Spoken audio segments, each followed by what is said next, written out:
நாட்டுச்சாளன் செய்திகள் வாசிப்பது வாசுகி தாமோதரன். ஏப்ரல் 1 முதல் சுங்கச்சாவடிகளில் ரொக்கம் செலுத்த முடியாது. மத்திய அரசு 2026 ஏப்ரல் 1 முதல் நாடு முழுவதும் உள்ள சுங்கச்சாவடிகளில் ஃபாஸ்டாக் இல்லாத வாகனங்கள் ரொக்கம் செலுத்தி கடக்க முடியாது. மாறாக UPI பரிவர்த்தனை மூலம் மட்டுமே 1.25 மடங்கு அபராதத்துடன் கட்டணம் செலுத்தி கடக்க வேண்டும். ஜம்மு காஷ்மீரின் பகல்காமில் பாகிஸ்தான் நடத்திய தாக்குதலுக்கு ஆபரேஷன் சிந்தூர் மூலம் பதிலடி தரப்பட்டது. அதற்கு பழிவாங்கும் வகையில் நம் நாட்டின் காசி, அயோத்தி உள்பட இந்து கோவில்கள், டெல்லி, செங்கோட்டை மற்றும் சாந்தினி சவுக் சுற்று வட்டார பகுதிகளில் உள்ள பழமையான கோவில்களின் மீது தாக்குதல் நடத்த பாகிஸ்தான் ராணுவமும் பயங்கரவாதிகளும் சதித்திட்டம்.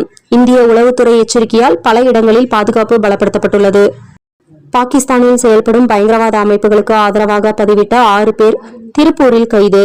திருப்பூருக்கு வந்த டெல்லி காவல்துறையினர் 6 பேரை கைது செய்து நடவடிக்கை. கைது செய்யப்பட்டோரிடமிருந்து 9 செல்போன்கள், 16 சிம் கார்டுகள் பறிமுதல் செய்தனர். இறுதி வாக்காளர் பட்டியலை தமிழ்நாட்டில் இன்று தலைமை தேர்தல் அதிகாரி அர்ச்சனா பட்நாயக் வெளியீடு மற்றும் தேர்தல் ஆணைய செயலியில் பெயர்களை சரிபார்க்கலாம் என அறிவிப்பு. மாதம் தவறாமல் வெளிவரும் நாட்டுப்பற்றாளன் பத்திரிகையின் செய்தியாளராக பணிபுரிய விருப்பம் உள்ளவர்கள் கீழே உள்ள நிர்வாக அலைபேசி எண்களில் தொடர்பு கொள்ளலாம்.